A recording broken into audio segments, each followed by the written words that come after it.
Doesn't he live around He's into Luton. Yeah, well, he's a Nottingham. I've got to give him credit. He's a Nottingham Forest fan. Right, I see. But it was a bit embarrassing. 3-0 up, you know. He's like, didn't know what to do with himself, you know. He's like, fucking, I was loving it, but you know, squirming around my chicken Kiev.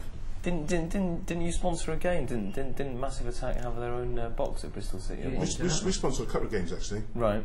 First game of the season, which was a couple of seasons ago, and won last season. Right.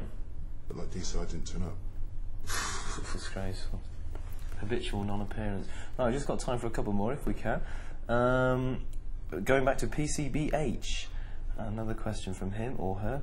What bass pedal effect, this is getting very anal, was used on Angel? It sounds amazing. I'm sure it's a fuzz one, but not definite. Is it? I don't know what he means. Is it on the bass line though, or sort of like the kick drum, or what? Well, it just says bass effect pedal. It's a bass pedal effect. It probably wasn't a bass pedal that did it actually. I think we had such a great. It actually came from busy the keyboard. track, isn't it? Right? Came from a keyboard, the bass line itself, and it took a little bit of overdrive to give it sort of like some sort of body, because it was obviously very sub, and it's quite. It's always been a difficult track to sort of mix because it's got a sub quality, and you can't, in certain sort of respects, you can't hear the bass line itself. So you're all struggling to make definition out of it, you know. Okay. Any memories on this? Thank God for that one. Anything to add to the bass pedal controversy on Angel? I was too stoned at the time to notice what was going on with the bass pedal, really, to be honest. Alright. Another question just come in. We've just got a couple more minutes to go. Let's try and fit as many of these in as we can. James Johnson has asked, of the remixes you've done of other artists, which is your favourite? And what is your favourite of the remixes you've done of your own work? Well, to be honest, I kind of think, you know, what we did with Mad Professor, that was kind of a quite progressive thing. We've always been into dub music, and to make... What was that, No Protection? Yeah, No Protection on, to make a whole album, you know, a dub album, which was, you know, our ambition was really good, getting to that stage, you know. Okay. And the fact that, you know, we've always loved Professor and stuff, you know, so I personally would say that, you know, No Protection... No Protection? The concept of what we did with No Protection was kind of, you know, quite forward, really. Do you have other people mixed your work? Quite retrospect, really, to be honest. Yeah, a lot of people mixed our work. I mean, last album was Manic Street Preachers, Blur, and Primal Scream, and they're all pretty cool mixes. Do you get precious about that kind of stuff? Or? No. Have we got time for one more question? Yeah, okay. We've got time for 10 more questions. Have we? You stay there, right? We've got time for 10 more questions. Can I just say that your mix of Nusrat Fateh Ali Khan... Well, I was about to get to that, actually. Yeah, it was probably one of the most exciting mixes. Yeah, it's great. It was such a difficult track to mix because, you know, the language barrier and the fact he was such sort of like a great artist in his field. Do you know what I mean? And we didn't know much about him, to be honest. But we obviously knew that we didn't want to dishonour the track at all in any way because it meant a lot to the people who love him. So it was quite a difficult track to really get our heads around. But we just found a direction for it. Track, wasn't it? It's beautiful. It still is a great track. It still works now, which is what it's all about. It's difficult to make a remix feel like a real track. You know, often you find yourself working with small parameters, and that one was kind of cool, wasn't it? Yeah, it's brilliant.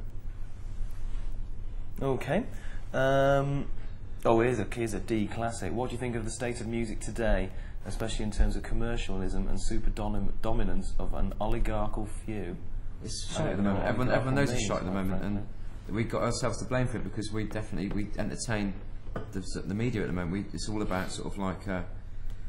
It's all about immediacy and 5 minutes of fame and all that stuff, and that's cool in one way. I mean, it's quite amusing, you know. It's very Andy Wolf fucking hole, you know. But the quality of the music is just appalling at the moment. It's not even, we wouldn't even consider putting a record out right now. There'd be no point in putting a single out. And I really admire Radiohead for doing what they did. We did it with the same with Protection. We didn't put a single out first, and they didn't put any singles out, which is cool, you know. Because there's no point. It's just crap. G, are you down our price every day buying the top 30? To be honest, I'm quite the opposite to DH. I love it. I love all this shit. You love pop music? Yeah, because it makes a real good backdrop for what we're going to come out with next. You know, because it's all shit at the moment, so hopefully when we come out with something... Whatever you do will be better than what's going on. Oh, yeah, we might be shit, but we're better than that shit. Oh, shit. It really is. It's a way to work, isn't it? It's awful, it really is. Pop music's awful at the moment.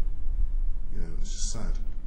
Is there any pop music? Are you a Steps fan, or Bewitched, Wobbling Your Trossachs? Oh, come on, John. You know, seriously... It's not even worth going into it. I don't fucking mind what they're doing because it has a purpose, obviously, and people are into it, and you can't argue with that at the end of the day. But it does kind of like sort of make people happy, make some people happy. But it's like Prozac, isn't it? Exactly, but it fucking works. Musical Prozac. But the thing is, when those artists take themselves seriously and sort of after sort of like an album or two, they start sort of growing their hair, going, you know, I was in Paris the other day jamming a track, and you know, I really was busking, and I fucking got the song. And who were we talking about? Fucking any cunt, I don't know. At the end of the day, I mean, it's just when they take themselves seriously, that's when I find it too much to bear. That's when it really hurts. What you want to be, when they want to be thought of as artists, then? It's frightening, that, isn't it? I mean, celebrity is so cheap now. I mean, to me, there's no such thing as stars. I mean, the only thing that are there are heroes and artists. You know, the only people who really matter. And if you're going to aspire to looking up to Heroes people, and artists, and football players, absolutely. I think, is that time up? Have we got? Yep. No, it's not. No? No, carry on. Right, we'll carry on. The new tunes, Andy has asked a question. The new tunes, will you be continuing on a more dark tip? Because you guys do summer really well. I hate all that dark tip. It's not really about dark tip at all. It's you don't strike me as dark, sort of. It's so negative, that dark shit. You know, I think really, to be honest, it's more a case that we're just kind of digging into, you know, things that we've always been into. So from album to album, if it changes, it's only the fact that we've actually grew up with all these influences that we're actually bringing them on board, really. You know, different albums take different changes, you know, and so you know, you've got to be seen to be being progressive. Yeah.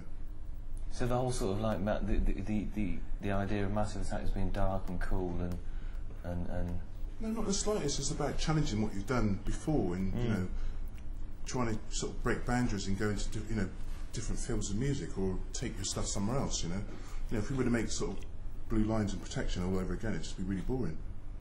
You know, like most bands do, they just make a blueprint of what they did that was successful before, and we're not about that. Cool. Dave? Dark. Yes. I agree with what G had said. It's not dark. I mean, I like the question says, remember lately, which I remember as being lately as being one of the real sort of lighter. Which one? Lately. Yeah. I mean, the first time was a lot lighter because I think we were we were new to it, and it was kind of. I think once you get involved in being in the studio a lot of the time, you tend to sort of find yourself in a different mood. So you know. What was that?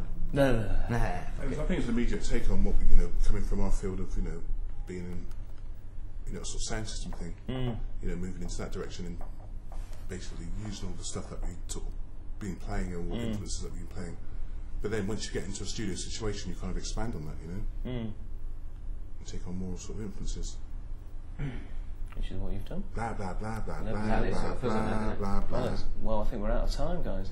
I think that's it. Thanks for everyone for tuning in. If they're Thank you very much. Thank you.